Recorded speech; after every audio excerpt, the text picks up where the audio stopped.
half in the bag. I'll see you in a little bit.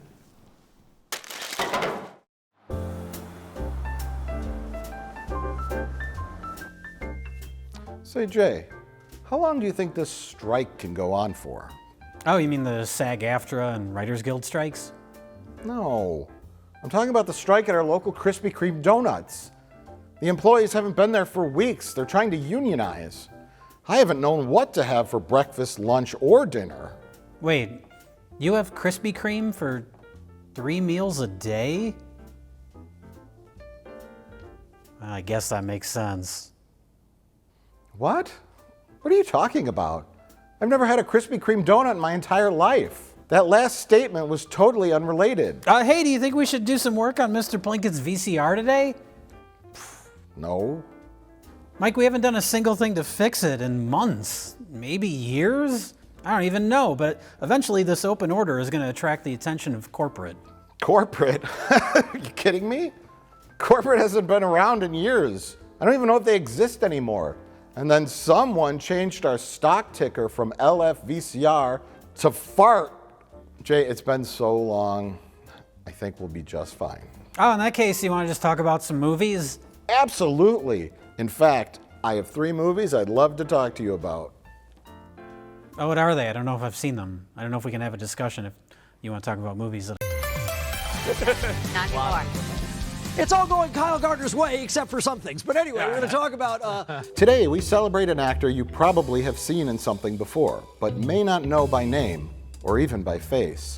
Today, we celebrate an American icon, Kyle Gallner. I'm sorry. What? He's most well known for his role in the 2010 Nightmare on Elm Street reboot and for the TV series Veronica Mars, and recently for his roles in Scream and Smile. So put the question In the answer. in the answer. Mr. Gallner's career as an actor is ever evolving, though. From many one-off roles in movies and TV shows, he finally seems to have found a good niche for himself, playing sullen, often moody, and more darker characters in smaller, performance-driven films. So get ready, kids. It's time for the ultimate Kyle Gallner triple feature spectacular. What are we doing? I do want to make it clear right off the bat that this isn't a joke. Like, I think, because we did the Bruce Willis episode, and it's like, oh, we're going to watch all these shitty movies and make fun of them. This is not our attempt to make fun of Kyle Gallner. No, Quite the opposite. It's such a random, person to pick, do this triple feature. It's like, oh, are they just picking on a random actor? But no, we're not picking on him. This is legit. It stumbled upon us. Mm-hmm. No one could have predicted this video. I bet you they're going to review the Barbie movie next. Blue Beetle. And talk about how the Barbie movie's woke. No one would have guessed the Kyle Gallner triple feature spectacular. But it happened, I stumbled upon it. Mm-hmm. My favorite service to watch movies on is Vudu, as everyone knows. I love Vudu, and I always check Vudu for new films, and I can't remember which one it was. Mother May I, these are our 3 films. Mother May I, The Passenger, and What Comes Around. Yes. I can't remember which one of the 3 movies it was, but I was watching trailers, and then I noticed that he was in both these movies. And they were released right around the same time on streaming, and then Vudu lets you, they show the Rotten Tomatoes score, which is nice, because certain ones won't have any reviews, and that's a big red flag that it's super low budget. Oh, sure. These are Snowfalls. That quality of film, yeah. Which is funny. Yeah. Did you get the Snowfalls connection? No. Johnny Birchtold, the kid in the co-star of The Passenger, was in Snowfalls. Oh, I didn't even make that connection. Snowfalls has left my mind almost completely, except for the CGI snowman.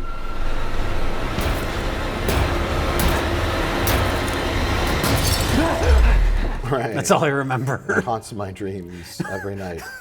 No, so yeah, you can see the score, and then so that kind of lets you know if it's more of a real movie. These are all very low budget movies, and people often gripe at us or say that when we make fun of the terrible movies on Tubi and stuff, They say that we don't support indie film and like that kind of nonsense. That we're punching down. Yeah. Even though these are people that have made actual movies and got them released, like it's a movie, it exists. We're going to critique it. These are above that level. Yeah. They're still low budget films, but they have higher production values. They're not like, suburban Sasquatch level movies. When we make fun of movies like that, yes, we at that point we don't support indie film. I definitely support indie film, and that's why I want to talk about these movies, because we both watched them like blind, and I think for the most part I enjoyed them. We'll discuss, but I didn't know what I was getting into. So it's something different than watching Indiana Jones and the Dial of Destiny, where it's like, okay, I know what I'm doing. It's going through the motions. You could watch all 3 of these movies in the time it takes you to watch Indiana Jones and the Dial of Destiny. Right, but if you click on a movie on Vudu, it shows the cast, blah, blah, blah. There's Kyle Gallner. Mm-hmm. I know Kyle Gallner for the next phase of our discussion, which we'll get into. And click on Kyle Gallner, and boom, boom, boom. The guy works. He's in a bit of a renaissance period. Mm. He's found his kind of like a good roles for him to play that he fits well into. He found his footing, I think. Yeah, at a good budget level. Yes. Not super high budget. He's not the lead in, a DC movie or something, but consistently works on lower budget but well-made movies. Yes. So then occasional bit parts in bigger movies like Scream and Smile, I guess. Yeah. He's from Pennsylvania. I did a little bit of research. Oh. For a reason. Okay. I'll explain the reason in a minute. All right. His first role was in Wet Hot American Summer. What? Because it said he followed his, and I'm not sure if this is his exact first role, but it seems to line up. It said he followed his sister to an audition. He wasn't going to be an actor, but he went with his sister to an audition and ended up getting a part. And he must be one of the kids. Wet Hot American Summer was shot in Pennsylvania, so it makes sense. Kind of like who's the kid from Election who went on to be in Final Destination? Oh, Nick D'Augusto. Nick D'Augusto, Milwaukee Marquette alumni. Yes, Nick D'Augusto lived in Iowa or Nebraska? Iowa, or I think. Yeah, he just got a bit part in Election. And that's where they scooped up actual high school kids Yeah. in the neighboring town or whatever where they shot it, and then I guess some of them, him or maybe others, went on to try to be actors. Hey, Nick D'Augusto got to be the lead in a Final Destination movie. He did pretty good. And he was Hunter. Is that his name on Office? Yes, right? Yes. Jan's boy toy assistant. You're on The Office. You made it. That's funny that he was in Wet Hot American Summer, because there's a connection between Wet Hot American Summer and What Comes Around. And that the composer of What Comes Around is Craig Wedren, who he was in a band called Shudder to Think, but he does all the music for all those Wet Hot American Summer David Wayne projects. Oh, okay. So, interesting. Well, yeah. Well, now I got to scrub through Wet Hot American Summer and find. I'm assuming he's just one of the little kids in it somewhere. Yeah, that was what, 01? Yeah. So he was born in 86. I think I know who he might be. Andy, help me! I can't swim! Cut it out, Bobby. You're fine. There's the kid, Paul Rudd is making out with Elizabeth Banks, and they let a kid drown. And then there's another kid on the edge of the dock, and he's like, "It's your job to make sure kids don't drown." Have you seen my swimming buddy? If I can't find him, I'm telling Beth that you let him drown. That might be him. Okay, we'll test your excellent memory skills. That's my only guess, unless he's just an extra or something. It's your job to make sure kids don't drown. Well, if he had a line, then that might have had his career taken off. That's a good line to start with, because it's still burned into my brain. But yeah, he had a reoccurring role in Veronica Mars as some character. 2 episodes of Smallville. He played Lil Flash. L-I-L apostrophe Flash? Lil Flash, or a Mini Flash or something, Young Flash, Baby Flash, something, and then AKA Impulse. Okay. He didn't play The Flash, played another character called Impulse.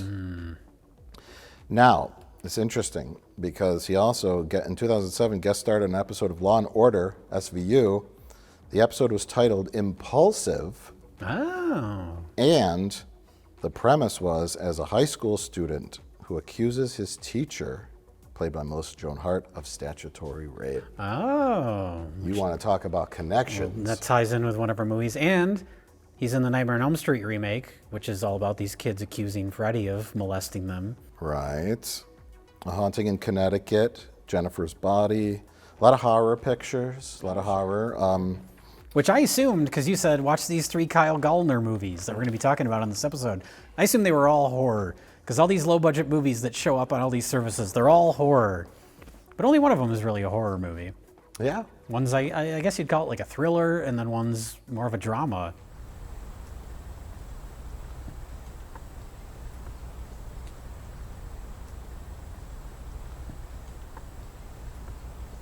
So under normal circumstances, movies that had a lead actor linked to all 3 would just be kind of not super interesting. But you and I know the name Kyle Gallner for a specific reason.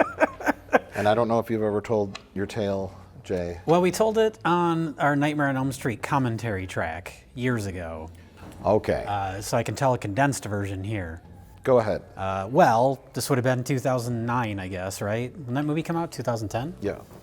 And that was in our freelance days, pre-RedLetterMedia days. Pre-Lightning Fast VCR repair shop. That was before we started working at the Lightning Fast VCR repair shop. I had a lot of free time on my hands, and I knew they were shooting the Nightmare on Elm Street remake in Chicago. And I don't even remember how I found it, but I saw they were looking for extras. It's like, oh, I love Freddy Krueger. It'd be fun to go down there and just be an extra for a scene or 2. So I submitted my info to... It doesn't go well, trust me. Oh, yeah, you know all about that. And even though this wasn't a real Nightmare on Elm Street movie, it's like, yeah, it'd be fun to go hang out. I never on the even set. told my couples retreat story. Ooh, we'll save that for another day. Yeah, so I submitted my info, be like, hey, I'm available for extras. And I think it was like even later that same day, someone from their offices contacted me. And they're like, hey, you are the exact same measurements as one of our lead actors. Would you like to be a stand-in?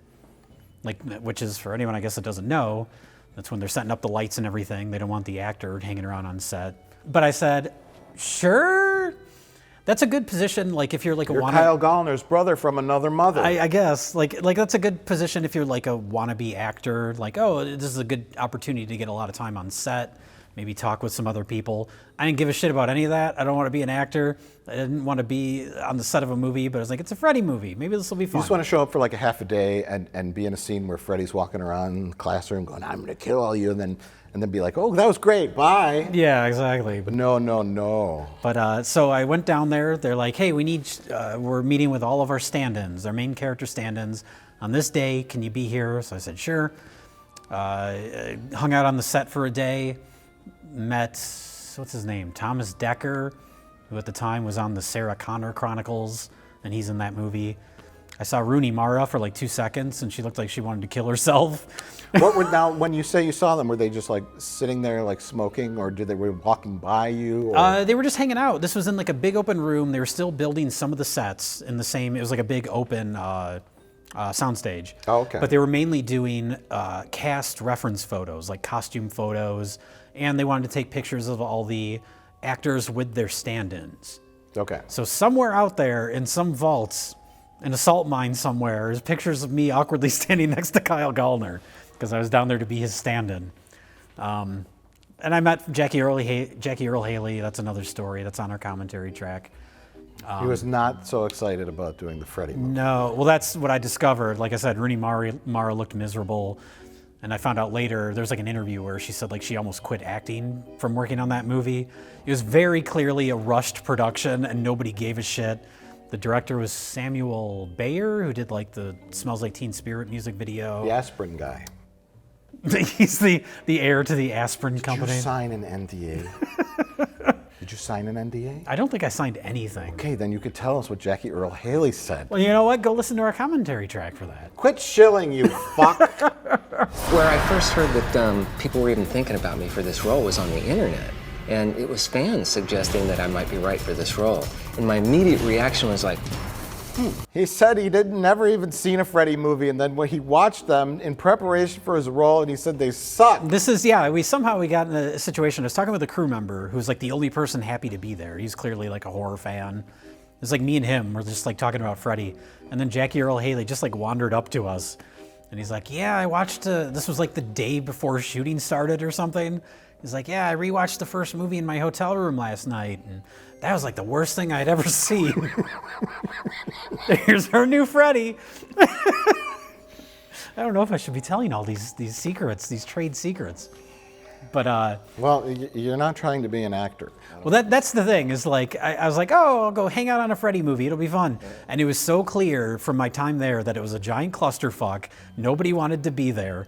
And then they told me at the end of the day, after doing all the reference photos and stuff, I was leaving, and they're like, now we'll need you in about a week, we're gonna start shooting, so that's when we would need you on set. And then I think, because this was in Chicago, so I drove back up to Milwaukee, I think you were there. I think like a group of us just like went out for drinks that same night. And then I got a phone call from their offices at like 2 in the morning. We were walking back from a bar or something. And they're like, yeah, we need you on set at 6 a.m. tomorrow. And that's when I was like, and then I never talked to him again. Oh, dang. I got my one New Line Cinema check for my one day on set. I got my experience.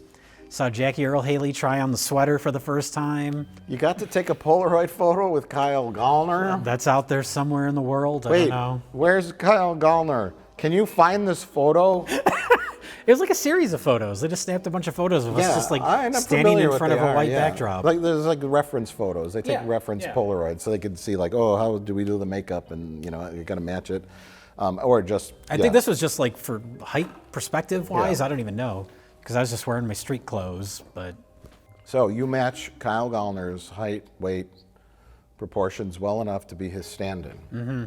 Well, if there's one thing I've learned from your story, is that if Kyle Gallner is in any way upset about our video, I know I could kick his fucking ass.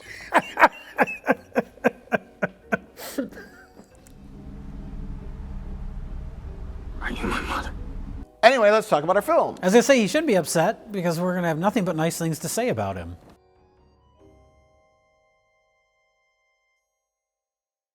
Well, what order should we do these films in? Oh God. Well, let me start with the one that I watched first. Okay. Because there's the most interesting things to say about it. It's called What Comes Around. That's the one I watched last. So that's more recent in my brain. Okay, great. What Comes Around, when you watch the trailer, it really looks like kind of like a evil boyfriend is dating younger girl, and they're in love, and parents don't appreciate it, and it's gonna turn into that movie with Mark Wahlberg. And what's that movie called? Fear. Yeah. But yeah, I didn't even watch the trailer. I just clicked on it, and you see like they have the poster, but then they'll have like a background image, and it's like him standing next to his truck with the girl, and it looks like a romance movie. So I was like, what am I gonna watch? What am I doing with my life? But then it starts. I was like, oh, this is gonna turn into like a domestic thriller, like Fear. I don't know if this ever comes up, but I love those movies, like Hand That Rocks the Cradle. Oh, okay. Now they don't make those anymore. Single white female. Now it's all like Lifetime movies. Fatal Attraction, the OG. Fatal Attraction. Like I love those type of movies. But now they're all just like cheapo Lifetime movies. So I thought that's where this was going. And it's like gets right on the edge of becoming some sort of thriller, and then everybody just cries and talks about their feelings. Okay. And? It's like, oh, it's a drama now, I guess. I was Yes. pleasantly surprised that it wasn't schlock. Well, let's. We're going to do a little time code thing where we say the next movie is at this time. So we're going to say spoilers for What Comes Around if you want to watch it. Yes, there is a twist. It doesn't turn into a bloodbath where the kid's breaking into the house and walking around with a shotgun. Mm-hmm. You know, it gets deeper than that. Yeah. Well, and Kyle Gallner, going back to him specifically, with all of these performances, he has like a real intensity to him. Mm-hmm. So he always seems like he's on the edge, and you're waiting for him to have some sort of like psychotic freak out. Right. And so like the first half of this movie is like, when's it gonna turn? When's it gonna turn? There's some tension there, Yeah. definitely. And then he just cries on a bed.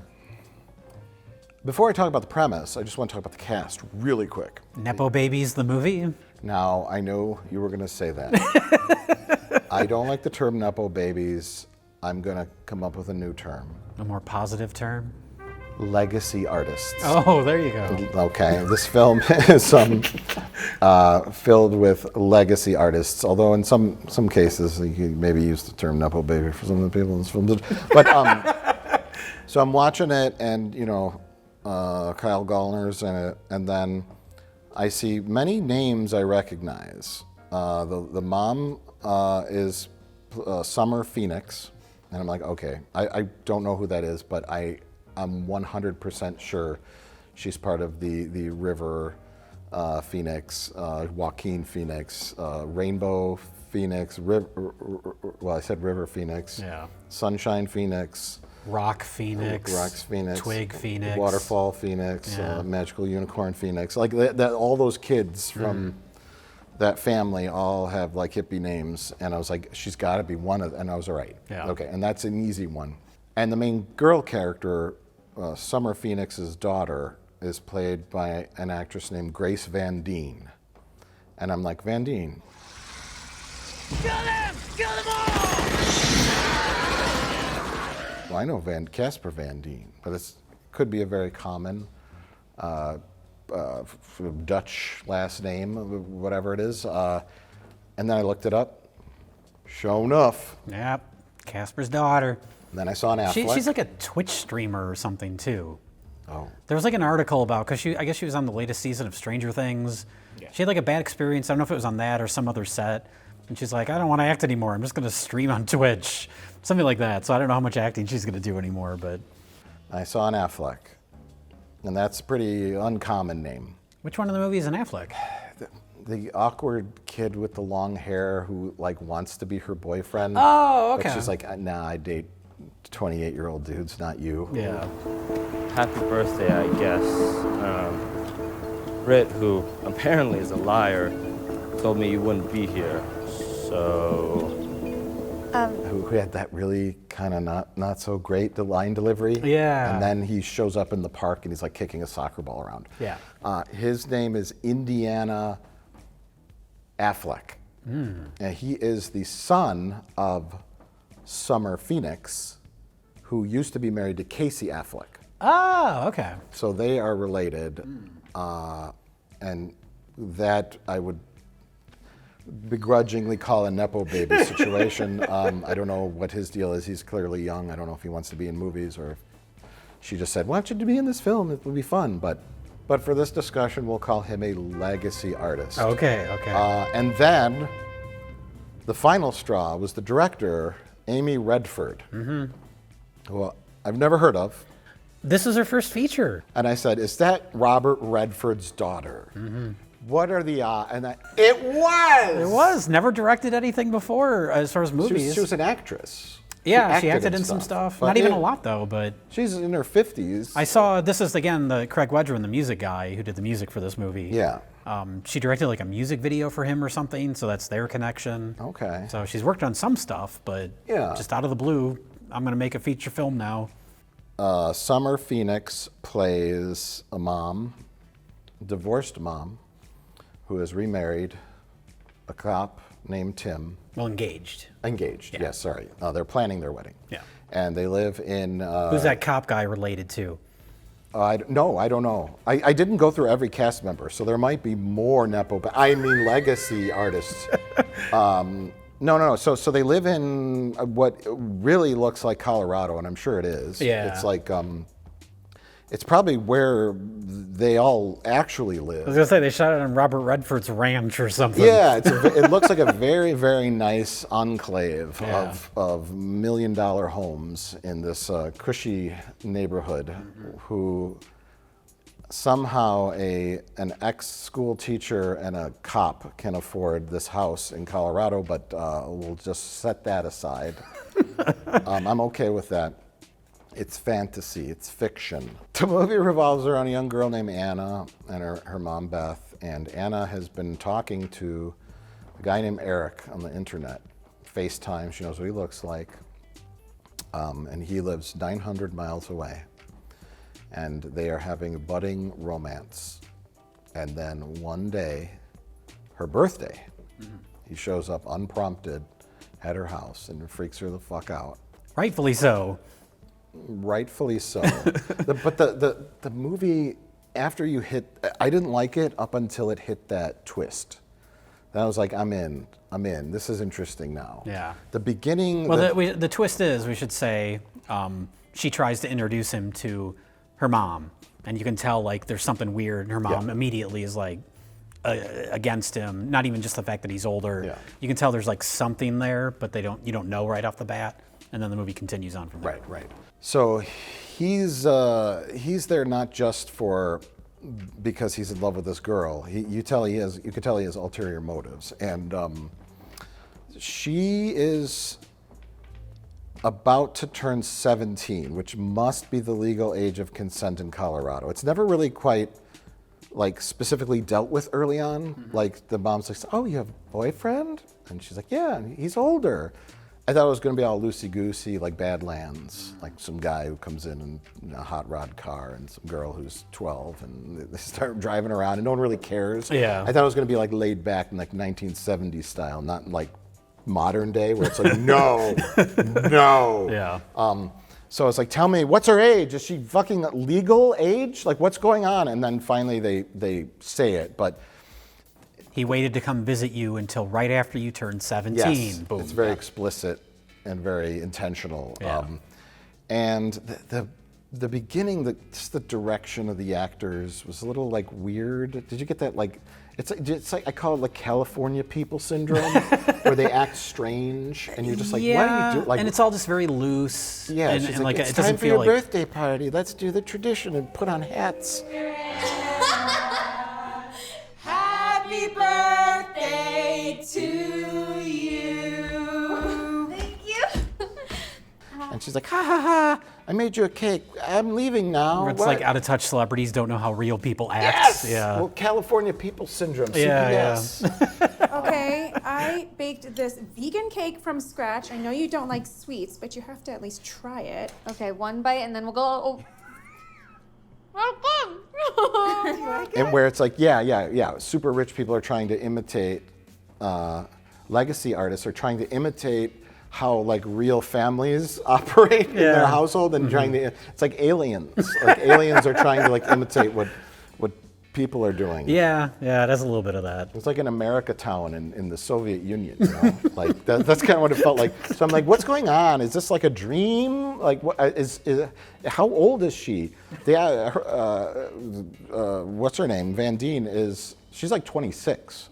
Oh wow, well that's good casting then, because she looks a lot younger. Yeah, she could play much younger. So she was born in '96. Kyle Gallner was born in '86. Okay. So there's exactly a 10-year difference. And the movie version, she's supposed to be 17, he's supposed to be 28. Mm-hmm. They're both playing a decade younger. The mom she was born in '78. Okay. Summer Phoenix. So they're all like, and then that links up with his age when what happens in the movie happens. You want to help me? Tell the truth. What truth? That you were in love with me as much as I was in love with you. I want to hear you say it out loud. Gallner is good in it, and this is a Gallner-centric episode, so we're talking about his performance. Well, I was going to say, as I don't want to call him a creep because he has solid motivation. No, and that's the thing, and that's what kind of, because when I realized that the movie was going to become more of like a weepy melodrama, I was like, not my kind of movie, but it's not bad or anything. But he has a scene, in the towards the end of the movie, like the third act, where he has to, and this is where it really feels very like stage play-y, because he has to really emote and get a lot out there, and he does a great job with it. He kind of acts circles around Twig Phoenix or whatever. Summer Phoenix. So, I mean, good performance. And I don't know if it's the type of movie I would ordinarily watch, because I kept waiting for it to turn into a schlocky Lifetime movie. Right. The elements that make it a drama are never just like overdone. I mean, spoilers. The idea is that Beth, the mother, had an inappropriate relationship with a student who was underage back when she was teaching school in another state. Mm-hmm. 10 years ago, 12 years ago, something like that. Yeah, and that's Kyle Gallner. Yes, and fucked them up. Every character in these movies is Kyle Gallner getting fucked up from shit that happened when he was a kid. Shit that happened when he was on the set of Nightmare on Elm Street. I mean, when he was a kid. No. I mean, Wet Hot American Summer. His whole career. It's your job to make sure that kids don't drown. Say it, Johnny. And it's interesting too because it's not totally spelled out. Like, he's there for revenge. The incident, she fully denied it. Mm-hmm. Of course, she got in trouble because no one really knew, but it messed his life up. Yeah. And she's like, she's gaslighting him. Mm-hmm. And she's saying like, well, that never happened. You just imagined it. You were in love with me, and you really. And then she later admits that it really happened.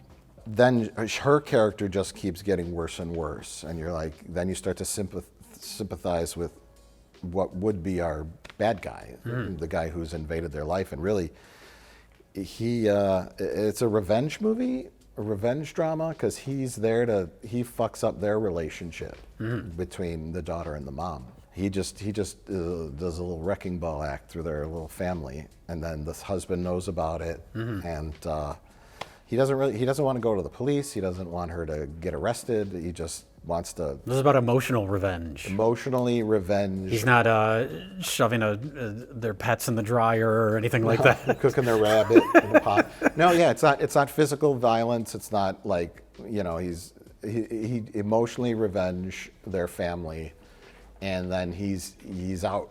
I'll see you in a little bit. Yeah. And you're like, oh, he's It doesn't have that scene where they end up, I'm thinking of Hand That Rocks the Cradle, they're up in the attic and they push him out the window. Right. It doesn't have any of that over the top nonsense. Yeah. He just vanishes, he breaks the girl's heart, and he fucks the mom's life up. It's like the cycle will continue. Yeah, the cycle of ruining the lives of children. Right. He lays the groundwork for future bad drama in their family. And then you're like, okay, well, she had a happy life. She had a multi-million-dollar mansion in a Colorado wealthy suburban enclave, living next door to Robert Redford. And she was happily living her life, having gotten away with what she did. Fucking up some kid, yeah. Fucking up some kid and getting away scot-free, and, he, more or less an anti-hero. And I'm like, it was a happy ending. It's a conflicted ending. It's your party. Smile. And I think that's what I liked about it. And one other thing I wanted to mention before we move on is I absolutely hated the sound design. Dude, I can't blame you for expanding your horizon. These boys are still boys, you know? Like, they're the same ones when you were in 5th grade. They're just... I hated the music.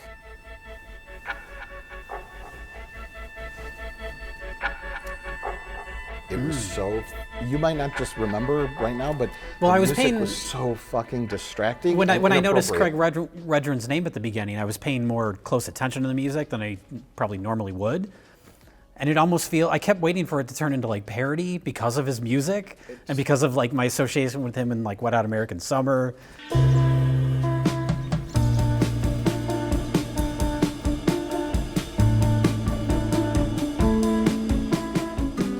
It's like always on the edge of turning into an over-the-top Lifetime movie. I kept waiting for that to happen. And it really does. I don't know anything about this guy, but there's a scene where this sticks out where they're in the park and they're talking about something. Like she goes off with him to talk privately in a park, and there's like weird music playing, and I'm like, what's the tone? What am I doing?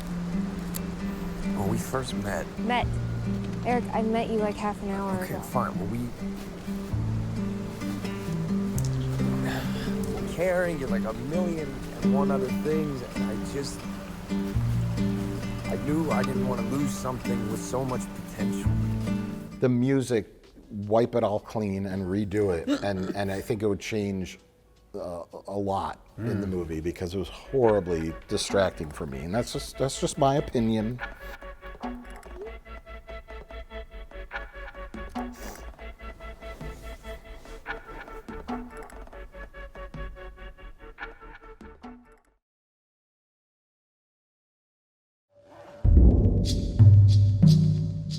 Thank you for giving me life and the house. So we have Mother May I, which has that A24 vibe in the trailer.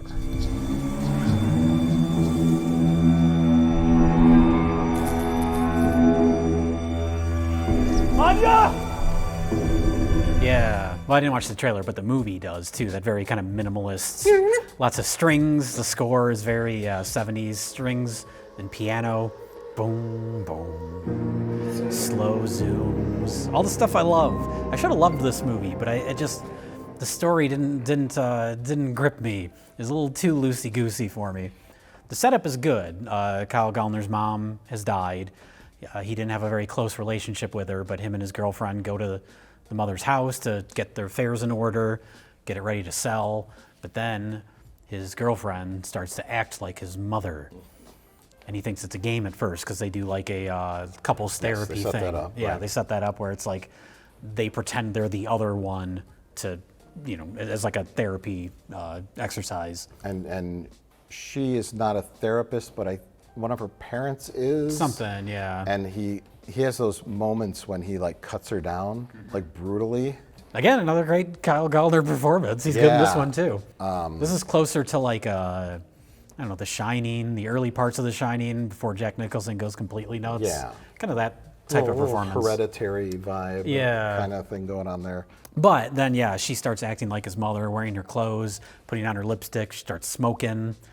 They make a point of saying that she can't swim. Yeah. But Kyle Gallner's mother can. So then he sees her out there and she can swim. Clear setup. Yeah. Early on, like Yeah. let me take you out to the lake in here and help you try to swim. To help you learn to swim. She freaks out. So all these things where it's like, oh, is she possessed by his mother? What's happening? Well, they for some reason they eat magic mushrooms. Yeah. Which is sort of like the the question mark. Is she still suffering from hallucinogenic effects of the mushrooms, and is she gone mad?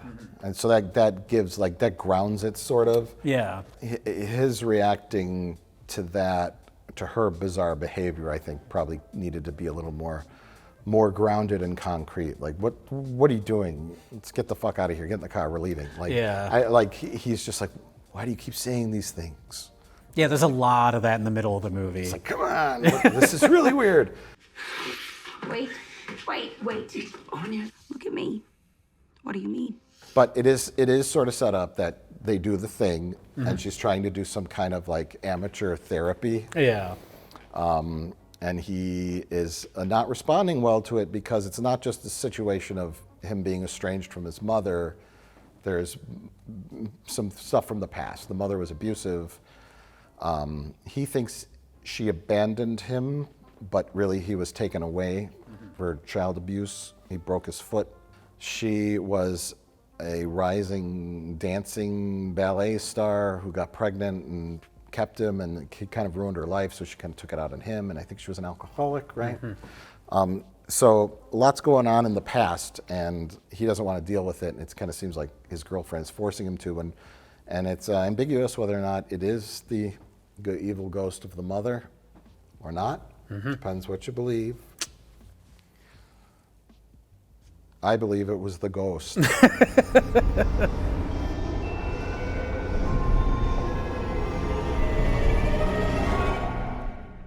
The ending sold me. Well, again, spoilers for this movie. Spoilers, and click to this next link or whatever you want to do to Click to right after this next ad break. Yeah, so halfway through the movie, maybe a little more than halfway, she kind of snaps back into reality and becomes normal again. Yeah, she wakes She's up. like, what the fuck happened? She has no idea. So that's kind of nice that it's not just like this ramp up. She gets more and more like the mother, and then they have some fight or something. Right. Like, it kind of takes another turn. It doesn't turn into someone trying to kill someone with a shotgun. Yes, yes. But yeah, Holland Roden plays Anya, and Kyle Gallner plays Emmett. Those are the two main characters. We should talk about her performance too. This isn't just, she did really good. This isn't just a Kyle Gallner show. Although this is It is the Kyle Gallner. Kyle Gallner triple feature spectacular. No, she's good. I looked her up because I guess she was on that Teen Wolf MTV show. It's like, oh, I guess she's known from that because that was a popular show. I never watched it. But it's funny because I was looking at her credits, and there was the Teen Wolf TV show, Then after that, I guess they did a movie version of it. So it's called Teen Wolf the Movie. And it's like, well, that's Teen Wolf with Michael J. Fox. That's Teen Wolf the Movie. So to differentiate, they called it Teen Wolf: the Movie, based on the MTV series. I don't want to give Hollywood any ideas, but what about Tween Wolf? Oh my lord. Well, get meta.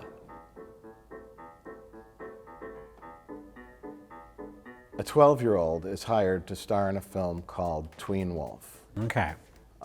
And he's on the boys' wrestling team. And when he gets his adrenaline going, he turns into Tween Wolf. In the movie they're making? In the movie they're making, okay. Right. He signs all the paperwork. He's like, I'm ready to shoot the film. And they're like, it's being directed by Bryan Singer. And then the rest of the movie is a courtroom drama of him trying to get out of the contract. And there is no Tween Wolf. Oh, okay, okay.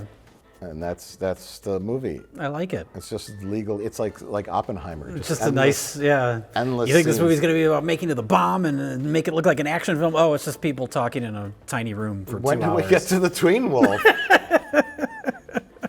We could have one scene where he does like a costume fitting. Yeah. And, so you can see him in the costume, and they put that in the trailer. They put it on the poster. There's a scene where they do that, like, your kid wants to be in the next Disney movie? Come down to your local mall. And there's a man in a trench coat, like smoking a cigarette in the shadows. Mm-hmm. He's the next Tween Wolf. Anyways, that was quite the divergent from our storyline. Dark Sky Films, give us a call. We'll make Tween Wolf. Well, Tween Wolf, it's going to be great. It's going to be great. We'll have lots of slow zooms and pianos. But yeah, I think that's where this movie held my interest the least of the three, just because it has its setup, it has its premise, and then it just doesn't feel like it's building towards anything for a large chunk of the middle of the movie. I think there was enough little moments that kept it afloat, no pun intended. There's a neighbor guy that shows up and gives some more information. There's the scene with the drowning. They're on the boat, and he pushes her in the water. Oh yeah. To see if she's really his mother. Are you my mother? Yeah. And then that freaks her the fuck out because she almost drowns. She's no longer possessed. And then the next scene is her like getting in the car and leaving. And that was like a classic comedy cut. Yeah. Not intentionally, but it made me chuckle a little bit. But again, the purpose of this is that we watched 3 movies that are lower budgeted, not big horror movies, and they're well made. They look good. The acting is for the most part in all of them is really good, and I didn't know what to expect. Yes. When, like you were talking about Scream 6, it's like know exactly what it's going to be. Or even I watched Insidious: The Red Door, and I'm just like, okay, or whatever. That's when you know you're going to get those long stretches of quiet, and it's going to end with a giant loud jump scare. Yeah. This movie doesn't have any of that. It's all atmosphere, which I liked. Yeah. It's all atmosphere. It's a little slow burn, but it doesn't end in people trying to kill each other with shotguns. There's a little twist, and then the very ending, which I won't spoil, is how the couple who is in desperate need of therapy find a really creepy way to connect with each other. Yeah. And that's your ultimate goal of what the film is aiming towards is a very, very dysfunctional relationship that can now function in a very fucked up kind through of way. Through dysfunction. And that's I take that over shotguns and stabbings and pushing people out of the attic window onto the ground while they get impaled on a sundial. Yeah.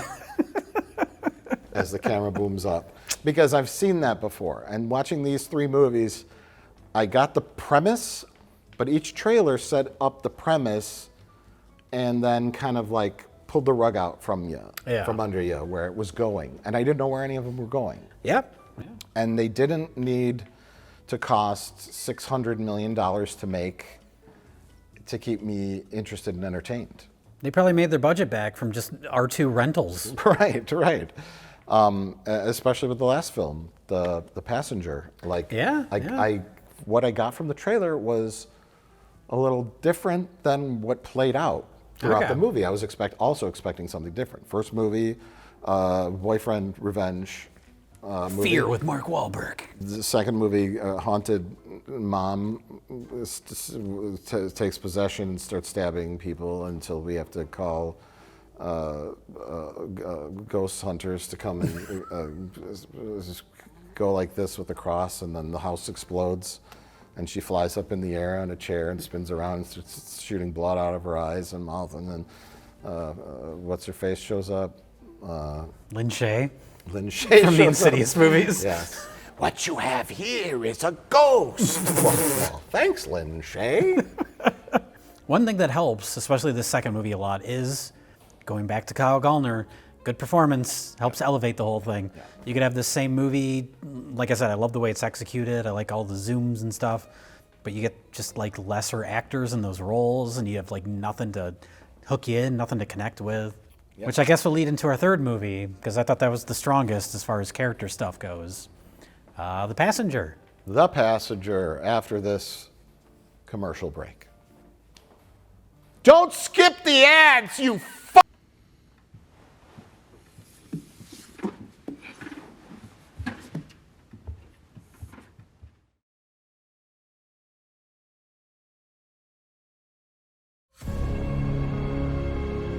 And if I'm gonna help you, then I can't have you getting in my way. Because it forces me to hurt you. So it's time to talk about The Passenger, our final film in our Kyle Gallner triple feature spectacular. In my opinion, the best one to go out on. This was my favorite of the three. Maybe mine too, although it's pretty even. I think it's very even. I think the other two are pretty even. There's things I liked about both of them. But they didn't completely work for me, but this one completely worked for me. I liked this one a lot. Okay. Also, I think probably, I'm not going to say the best Kyle Gallner performance of the three, but definitely the most like show-offy. Show you. It's close to being over the top. He never goes too far with it. Yeah. But it's definitely a more... showcase. Yeah, more... I mean, he's basically Tyler Durden. He's dressed like Tyler Durden. It's funny you mentioned that. Tyler Durden meets Macaulay Culkin with his wardrobe. No, he looks like a young Crispin Glover. Oh, you see yeah. him in profile. Yeah. That's Johnny Birchtold, who starred in the film Snowfall. That's so funny. I didn't even recognize him. But yeah, he's basically Johnny Birch. What? Birchtold. Birchtold. Berchtold. Birchtold. Okay. Well, he's very. He's not into a lot of stuff. Yeah, his character's very like quiet and introverted, and Kyle Gallner's basically his id. He's forcing him to deal with issues in his life in horribly violent and over-the-top ways, and that's the movie. Yeah, the movie should be called Agency, because that's what it's all about. Whether you're the driver or a passenger in the vehicle of life. Yeah. It's very metaphorical. This is another one where I saw the trailer, because you did not see the trailer. I didn't watch the trailer for any of these. I just went into the movies completely blind. I got the bit. The trailer it tells you the premise, which is Kyle Gallner and Johnny Birchtold. Johnny Birchtold plays a guy. His name is Kyle Gallner's name is Benson. The other guy's name is hold on. It's like Randy. Randy, but he goes by his last name. We got scripts from the last 18 episodes laid on the floor. Randy. Bradley. Randy Bradley. Randy Bradley. So his boss at work calls him Bradley, yes. and is shocked to learn that that's not his first name. Right. Because he's too timid or shy to even bother to correct anybody. That's the character. He is like, what's his face from Parks and Rec? Jerry? Jerry, yes. Yeah. Yes. Where he didn't want to correct someone, so it's just Jerry. Right. So, but they both work in a burger joint in the middle of Louisiana. The dumpiest, grossest little place. Yeah. That's when the movie started, similar to the way you were talking about what comes around, how it's like when it starts, you're like, I don't know about this. Because I liked the opening shot. You see him getting out of his house, and everything's so like dumpy and desolate. It reminded me of Red Rocket. I was thinking of that. Yeah, you see those big smokestacks behind him. A little on the nose, but when he gets to the burger place, I was like, okay, this is an abandoned building they found that they quickly slapped together a set because it's so barren. But then, like, once you kind of get into the tone of the movie, it's like, well, okay, there are places like this that really exist. So I kind of got used to it. But some of his coworkers, his asshole coworker buddy who's like making out with his girlfriend. Over the top. It's very over the top. That's what took me out of the movie at first. At first. But then you have this like shocking burst of violence. And you're like, oh, okay, I have no idea where this is going now. The murders in the burger place are in the trailer. Oh, okay. So they just kind of, it's done very like, it's edited very tastefully, where it just kind of shows like a splatter of blood and he's firing the gun, and you know, like he does like a workplace shooting. The premise is that Kyle Gallner kills everyone in the restaurant, but Bradley, who's like shaking and he's scared, and Kyle Gallner's character sees something in him that he wants to sort of mold or fix. Yeah, because he's just so shy and pathetic. Yeah. The asshole guy makes him eat like a dusty old burger that was sitting under the heat lamps overnight, and and the important thing about Kyle Gallner shooting up the place is that it doesn't seem premeditated. It almost seems like just spur of the moment idea. Right. It doesn't seem like, you don't have that scene early on where he's like getting the gun and putting it in his trunk, like, today I'm going to go to work and do this. Right. It just seems like, oh, I'm just going to do this now. Yeah, to the point where by the time they got to the movie's equivalent of a Build-A-Bear workshop, I was like, I had the Fight Club suspicion in my head. Was at that point he had changed into his like. That's when he's in his Tyler Durden clothes. Yeah. Yeah, he's got the like fuzzy jacket and. It's like the Kurt Cobain unplugged jacket, and he's wearing like Donnie Darko T-shirt. Is that what that is? It's like the bunny with the skull face. It was some sort of design. And that's what Donnie Darko is. It's like an imaginary thing. So it's like, okay, it's a little obvious there. But, and then they take him to the Build-A-Bear place because that's where his ex-girlfriend works. Yeah. She broke up with him and he never really understood why. So Kyle Gallner's like, well, go find out. Go just fucking ask her. Benson really wants Bradley to own up and to take action. To do something. He is spineless, he is scared, and all that comes from a place that they both have backstories. Yeah, one given explicitly and one that's left very vague. One's pretty vague. Well, they don't have a speech where he says what happened, which the main character does. There's no Phoebe Cates fireplace speech. No. But Bradley has one of those. Yes, which is necessary because he's the main character. But until the girlfriend acknowledges that Benson is there, at that point I'm like, is he just going to be imaginary? Yeah, I'm like, they can't. That's way too much like Fight Club, and that would be terrible. Luckily, it doesn't do that. Yeah, they go on a wacky road trip around town. All over the course of one day. I like movies structured like that too. Yeah. They after killing everyone in the restaurant, that's when the movie really takes off, because I just did not like the unrealistic, cartoony nature of the coworkers and how like over the top they were. It's like way too much. I mean, I enjoyed watching them get murdered because they were awful. I'm assuming that's why they painted them so over the top, was so when they die you don't feel anything. But when the movie starts, it takes a while to get into it because it's so awkward and phony feeling. I guess the abuse had to be extreme because we are led to believe that Benson, the Kyle Gallner character who's gone nuts, had a history of abuse, most likely when he was a child by a former teacher. So when he sees that kind of like bullying, abuse, that is what triggered him into going out to his car to get a shotgun and lay waste to everyone in the place.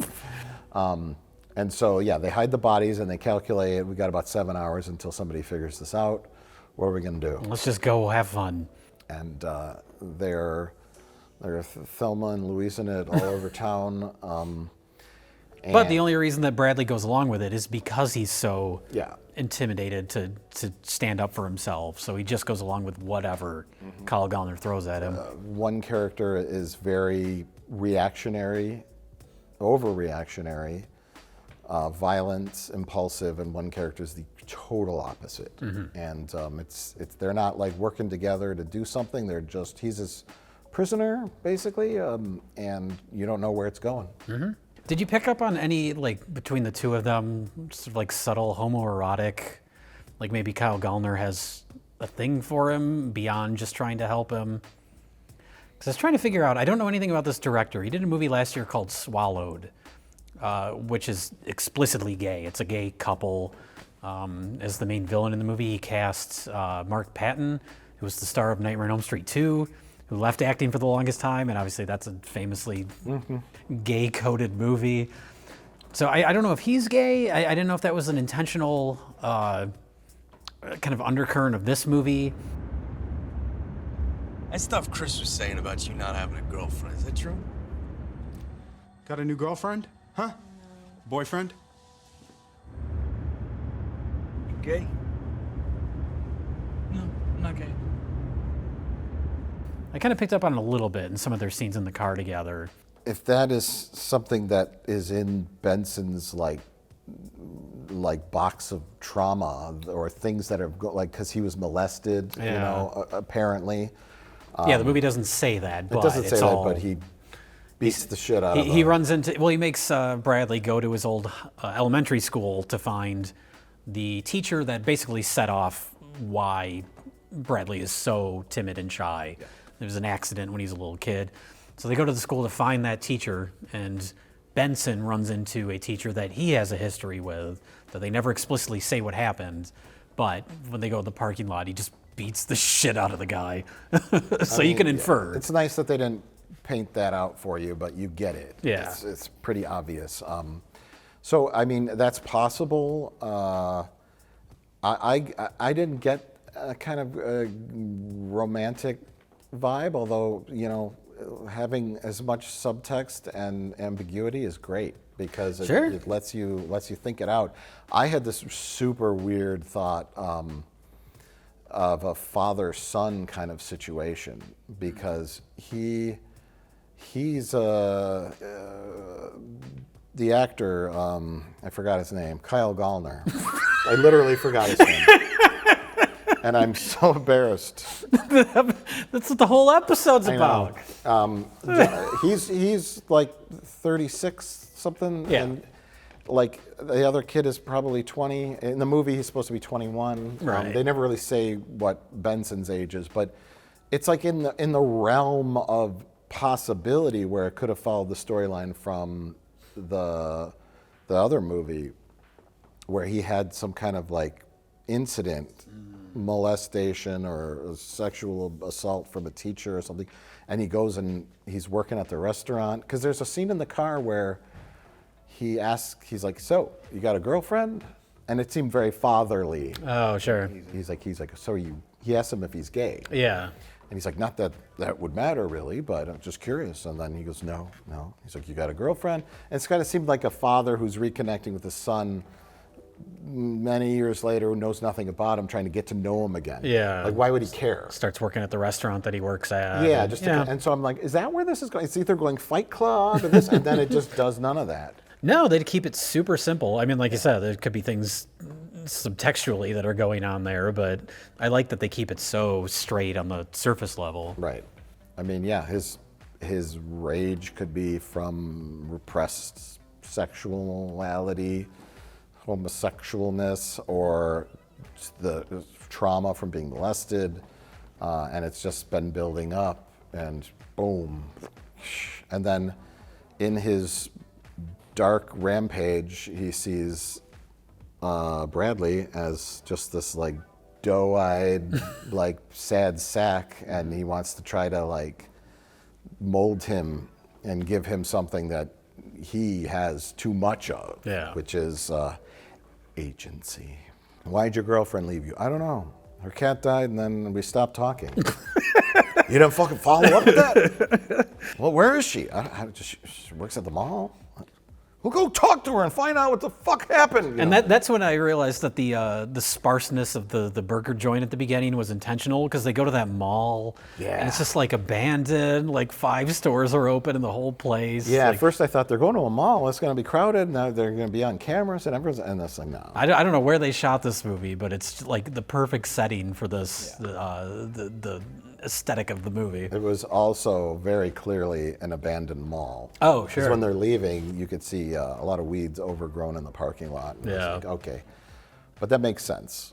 And then they go to the Build-A-Bear, and thematically, that's a good place. Yeah. Because the girl could have worked at any kind of store in the mall, but they picked one that is geared for children, because they both had childhood traumas. Yeah. And they're not bears, they're like alligators. There's like there's a couple different animals, but they start as a blank slate, then you have to build on top of it. And Yep. it's good stuff. Him talking about how he wanted to be a giraffe is a little on the nose at the end, because that's the animal that he picks. They attach his penis to. There's your repressed homosexuality. Yeah, there you go. See Something that? there. A lot going on in this little movie. Yeah, it's such a simple story-wise. It's very simple. It has these occasional bursts of violence that don't feel gratuitous. I mean, they're violent. That opening shootout is violent. Yeah. But it kind of like jolts you awake, and then it becomes more character-based. So it only has a couple moments like that. It's all like balanced really well, I thought. Yeah, and the beating of the teacher. Yeah. And they go into the school, and that all works too, because like it seems very rural, and it's believable that in a rural kind of setting, some old grandma working at the middle school would actually hand out the address of a teacher. Yeah. Oh, okay, yeah, I get it. And in a more populated city, they'd be like, no. Right. No. But well, once Kyle Gallner explains to her who he is, it's like everybody knows this kid. This is like legendary that he knocked out this teacher's eyeball. it's such a weird traumatic thing. Yeah, but it's small town. I think they even say like they give the population early on. It's like, I don't know, 10,000 people or something. Yeah. So it's like, yeah, word travels in a small town, and that shit sticks around forever. So yeah, that works perfectly. Shut the fuck up! Back up! I will say that made me think of, there's a couple bursts of CG blood. Stands out a little bit. It's not too much, but it's always noticeable. I know. The blood in the burger joint, great. I think, I don't want to speculate, but the diner might have been an actual diner. And I think the burger joint set drove me crazy, because I could see the top of the wall. That's where I assumed, yeah, I mean, some places have like an open ceiling know, like I that, know, because but like it looks like they quickly put the set together. It looks like a set, and I would like a drop-down ceiling with like years of smoke stains on it and grease stains. Yeah. Would have given it would have been an easy fix. Like, could have cost $100. You put a bad drop-down ceiling in there and age it yellow and gross, and then, you have the register up there. There's dust all over it, and it looked like that was the top of the set that was in frame, even though it wasn't. And one thing too, real driving. Yeah. I can't tell you how much I appreciate real driving, and that will come up more in movies of this budget level. Oh, sure. Is just, and oftentimes I'm sitting there going, because I know they drag cars around by like a truck. Yeah.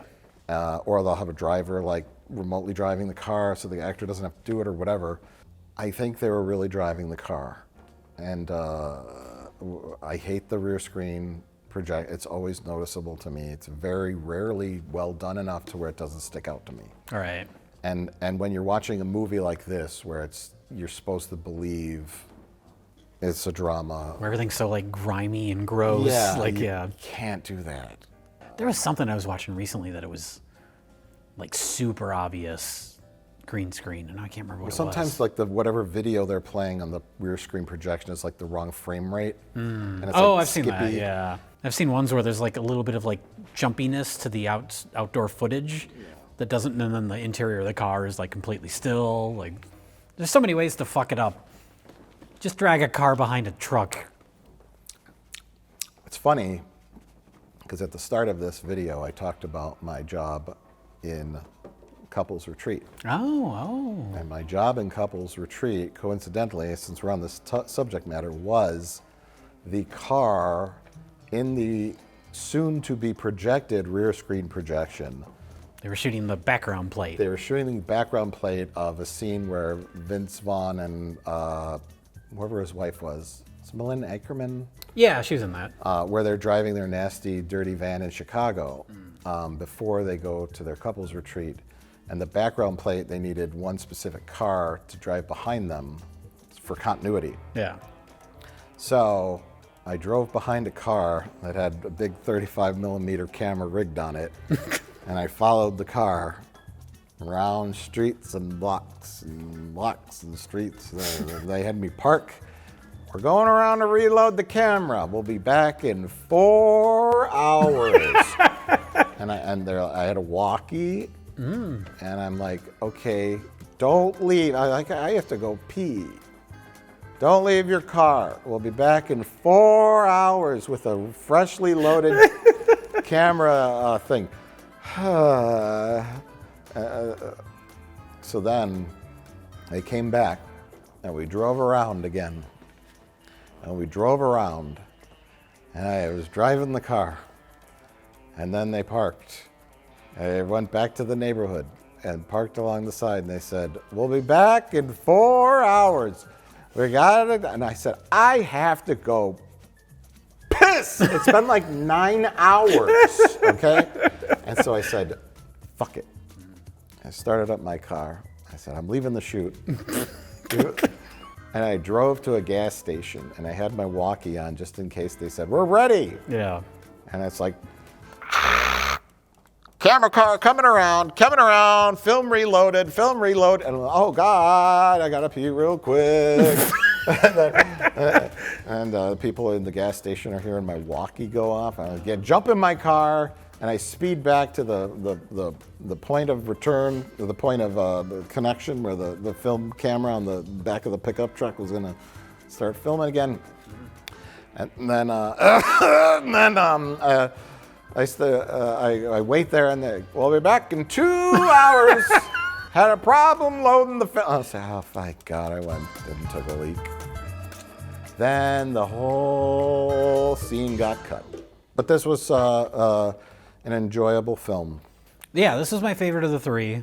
I think I like I mentioned, What Comes Around is a movie, once I watched it and kind of knew what it was, it's probably not the kind of movie I would normally seek out, but I would wholeheartedly recommend this.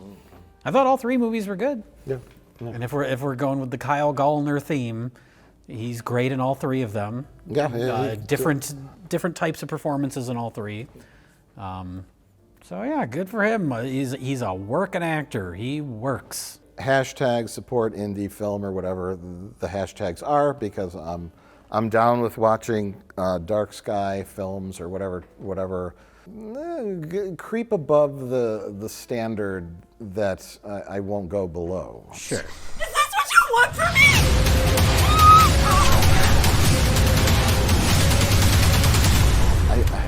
I don't want to say don't want to give like super low budget movies a chance, but if it has a decent cast, if it has some good ratings, some positive reviews, I feel like I'm in good hands. You know what I mean? Like when I watched all three of these movies, I felt like, okay, I'm going to be taken somewhere I'm not expecting. It's not just like a cash grab trash movie, like a Asylum film or something. I'm not going to waste my time with that. Where the poster's more important than the quality of the actual film. Yeah. Just something to get someone to click. Yeah. Tyler.